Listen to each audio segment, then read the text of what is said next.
Gente, não é que o Quixote finalmente apareceu no Ulisses, não só ele, mas a nata da literatura ocidental.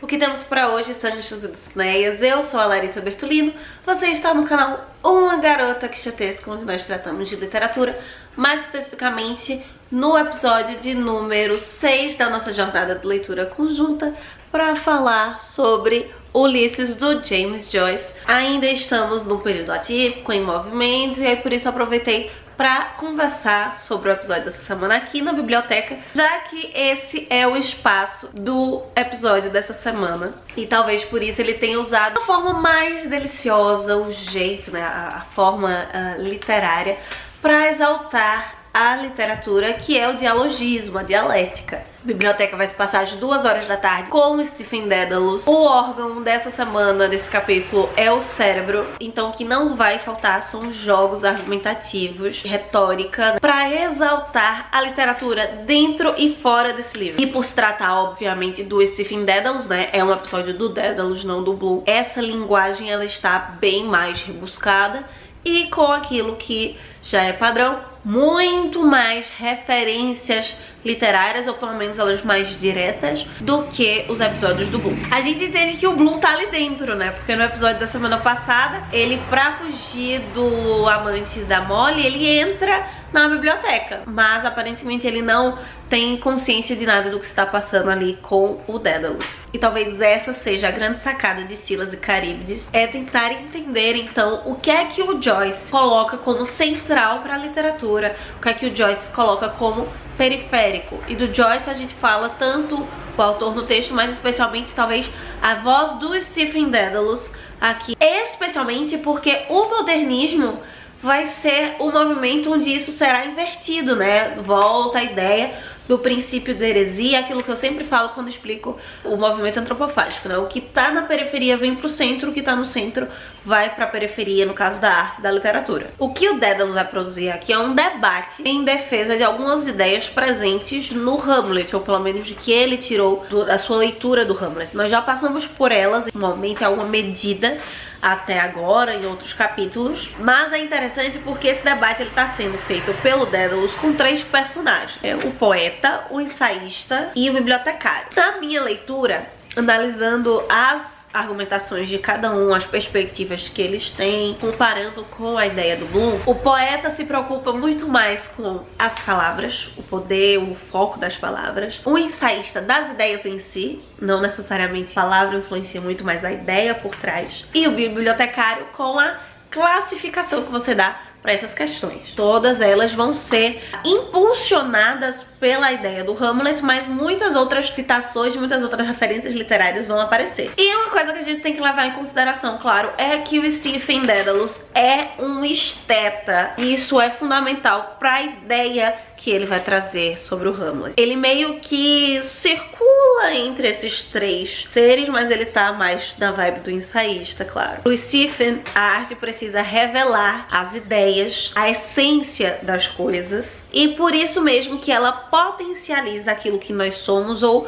aquilo que nós humanos podemos chegar a ser. O que já traz então o grande problema, o grande X da questão que o Joyce vai trabalhar aqui nessa ideia do William Shakespeare. Ela segue sendo reproduzida nas academias até hoje, e é exatamente usar da vida do autor unicamente para justificar essa ou aquela escolha, essa ou aquela proposta estética, proposta argumentativa dentro das obras de arte. A vida do autor, seus pensamentos, o homem dentro do seu tempo, ele não pode ser totalmente ignorado, mas também não pode ser a única ideia, não pode ser o único conceito gerador. E por isso que talvez Scylla e Caríbides, né, o título, a retomada, a menção a Odisseia dessa semana seja tão importante, tanto para a ideia racionalizada, a leitura racionalizada da Odisseia, quanto para a leitura mitológica. Scylas e Caríbdes podem ser dois acidentes geográficos, quanto duas criaturas mitológicas que atrapalharam ali a travessia não só do Odisseu, mas de vários outros barcos ao longo da história, perto ali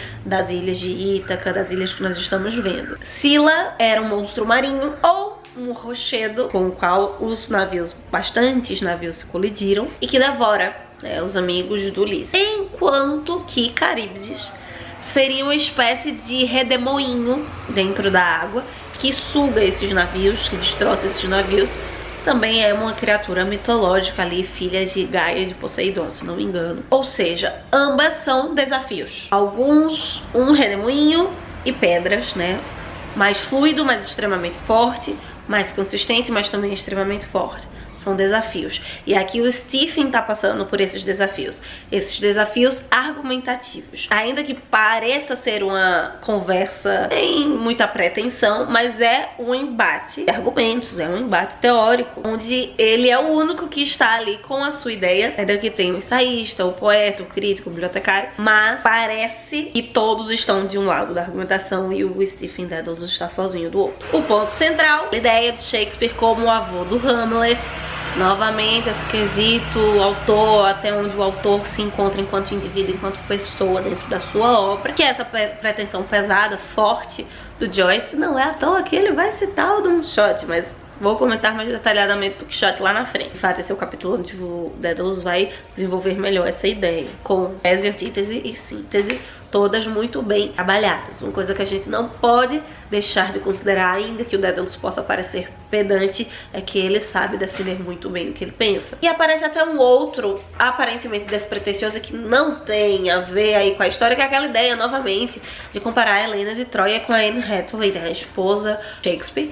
E aqui é muito forte isso, porque ele vai trabalhar muito a ideia da mulher vista como uma egera ao longo da história. Não só a Helena que trai, mas até uma coisa que ele não menciona, mas eu lembrei das emas, né, da Madame Bovary, da Letra Escarlate, como esse lugar, a mulher sempre em suspensão. Não é só fidelidade, mas a autonomia, a relevância dela na literatura até então, né? Sempre com esse caráter de ela provoca as guerras, ela provoca as discussões, os homens vão se tornar heróis por causa dela. Ela não tem esse ponto de protagonismo. E uma coisa que eu fiquei achando que era só uma ideia da minha cabeça, mas depois eu fui pesquisar de fato, com o título desse capítulo, existe de verdade um ditado britânico, nesse caso um ditado inglês, não da Irlanda, mas que estava ali, né, a cultura compartilhada. Storm between Scylla and Charybdis, exatamente algo como nós temos aqui no Brasil entre a cruz e a espada, seria exatamente essas figuras mitológicas, né, entre Scylla e Charybdis. O Dedalus, ele tá sendo flagelado, aparentemente por esse argumento, sim, mas a gente foi pensar nas questões que o Bloom pensou sobre o Dedalus e a Dilly Dedalus. Pode ser mais do que simplesmente ali o ponto da argumentação literária. Ele pode estar entre as Scylas e Charybdis de outros modos. Vamos lembrar ali da discussão que ele teve para colocar-se no seu lugar, escrever, tentar defender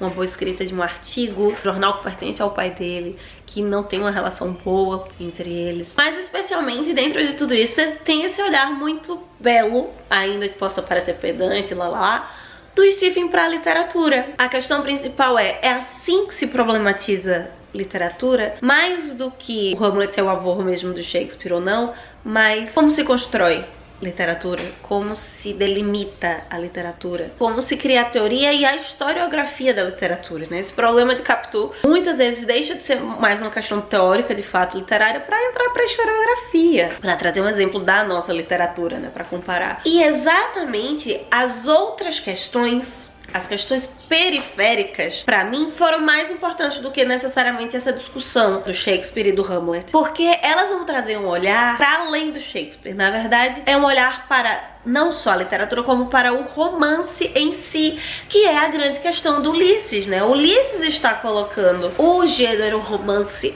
em questão.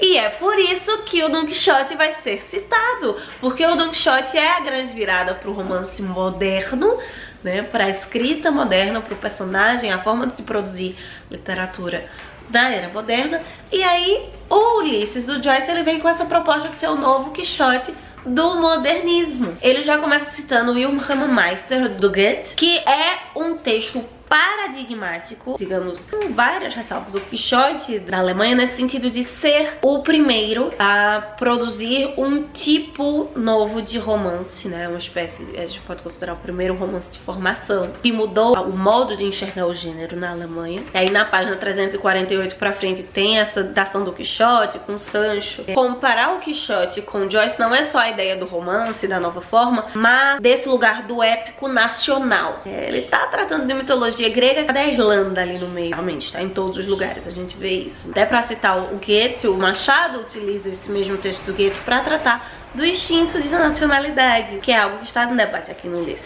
Quem é o maior escritor irlandês? No final das contas. Da mesma forma que, ainda que tenham aparecido, mas é difícil pensar em alguém maior do que Cervantes dentro da Espanha, quem é o autor que superou ou que teria superado Joyce? Isso não é uma leitura da crítica. Ele fala isso sobre si mesmo no Ulisses. Ele tem uma lucidez, uma ciência incrível do que ele está fazendo. Não só da obra em si, mas o que ele está fazendo para a história e para a teoria literária. E referências a rodo. Dom Giovanni, do Mozart, que tem uma relação também, o símbolo de um romance moderno, apesar do Mozart ser uma ópera, mas está ali na relação com o romance. Wordsworth, que é o maior romancista inglês, inclusive maior do que Coleridge. O Coleridge ele entra aí mais como um teórico também. É, na literatura britânica, mais do que o Lord Byron, no sentido de quem vai trabalhar a solidão, que é um tema tão forte aqui no Joyce. Essa citação, ela não tá assim à toa. Tem essa importância, vamos lembrar, modernismo, vamos cerrar de si mesmo.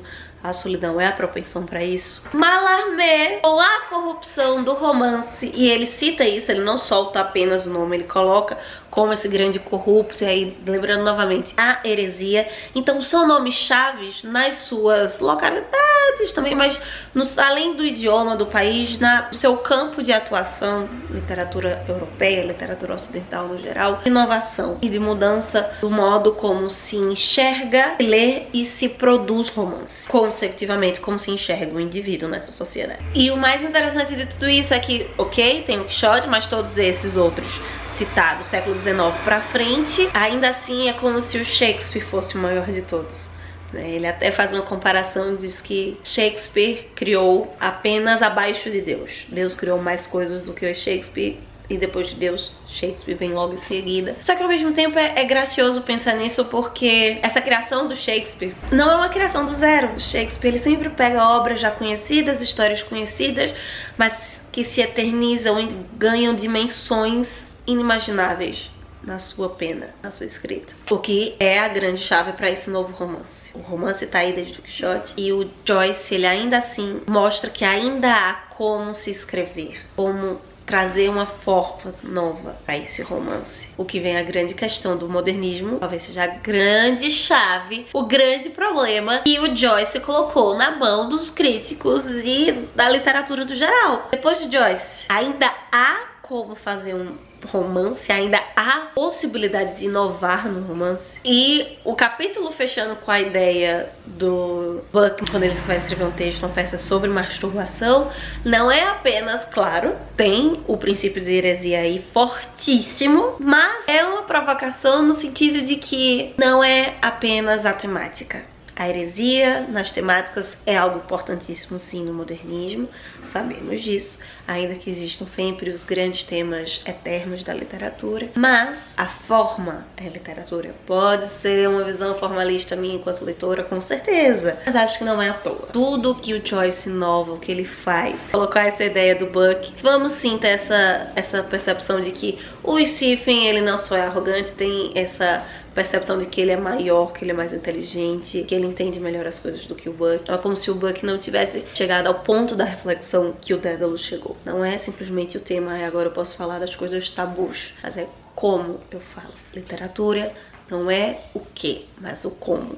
E cada vez mais no modernismo realmente é o como, ou os comos, se eu pudesse usar no plural. Se trata tal tema ou se produz texto. Se cria a palavra. E acho que essa é a grande sacada desse homem. Ele tem uma clareza do seu tempo e do futuro à frente do seu tempo. Mesmo grandes modernistas não tiveram. Então é isso, meus queridos cavaleiros andantes. Esse é o nosso comentário sobre Scylla e Caríbides do James Joyce. Acredito que o próximo comentário a gente volta já pro nosso cenário habitual. mas sempre comentando, indo lá no Instagram, não deixando de compartilhar as minhas impressões com você. E você não deixe de apresentar suas impressões, compartilhar comigo a sua leitura. A área dos comentários está aberta aqui para isso, e lá no Instagram a gente tem uma conversa mais aberta, mais direta sobre as nossas leituras. Principalmente no capítulo dessa semana, que possamos sair da biblioteca e ver muito além dos Unhas de Vento. Valeu!